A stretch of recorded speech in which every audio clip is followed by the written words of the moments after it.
This channel does not promote any violent, harmful, or illegal activities. All content provided by this channel is meant for an educational purpose only. আজ প্রথম কেন্দ্রীয় বাহিনী দিয়ে সমবায় vote. Kanthi সমবায় ভোটে মোতায়েন রাজ্য পুলিশও।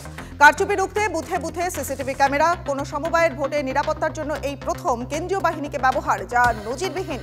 দীর্ঘদিন কাঁথি সমবায় ব্যাংকের চেয়ারম্যান ছিলেন শুভেন্দু অধিকারী।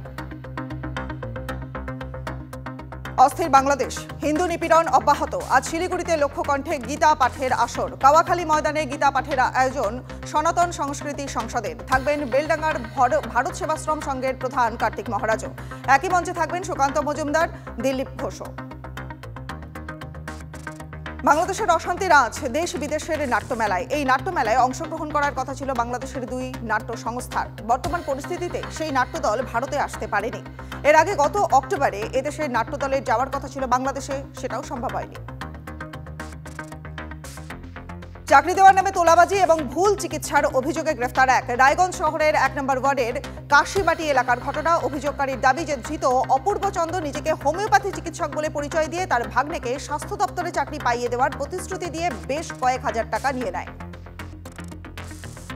স্বাস্থ্যসাথীতে বেনিয়ম রুখতে আরও কড়া স্বাস্থ্য ভবন। সরকারি ভাতা নিলে নার্সিংহোমে রোগী দেখা যাবে না।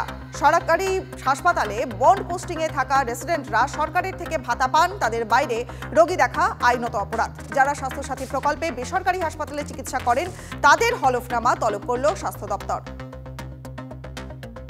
গ্রামীণ এলাকায় স্বাস্থ্যক্ষেত্রের উন্নতিতে জোর মুখ্যমন্ত্রীর। এবার ব্লক হাসপাতালেও সস্তায় ওষুধের দোকান, মিলবে প্রচুর ছাড়। 50% ছাড়ে ওষুধ পাবেন রোগীরা। সর্বোচ্চ ডিসকাউন্ট 86%। কমপক্ষে 140টি ওষুধ সুলভ মূল্যে দেওয়ার নির্দেশ ব্লক হাসপাতালগুলিকে।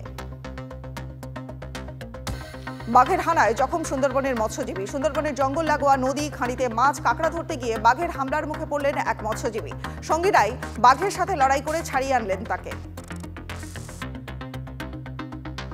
জমিয়ে পড়েছে শীত। 12.5 ডিগ্রিতে নামলো কলকাতা তাপমাত্রা। আজই মরশুমের শীতলতম দিন মহানগরে। এই দফায় তাপমাত্রা আরও কমার আশা নেই। সোমবারের পর 2 থেকে 3 ডিগ্রি তাপমাত্রা বাড়বে। বঙ্গোপসাগরের নিম্নচাপের প্রভাবে কমবে ঠান্ডা। আজই সাগরে নতুন নিম্নচাপ সৃষ্টির পূর্বাভাস রয়েছে। আগামী বছরেই বিমানবন্দর নোয়াপাড়া মেট্রো চালুর সম্ভাবনা রয়েছে। সেই রুটে এবার ট্রায়াল রান। বিমানবন্দর থেকে নোয়াপাড়া পর্যন্ত প্রথমবার পরীক্ষামূলকভাবে একটি মেট্রো রেক চালানো হলো। এই মেট্রো রুটের দৈর্ঘ্য 6.25 কিলোমিটার।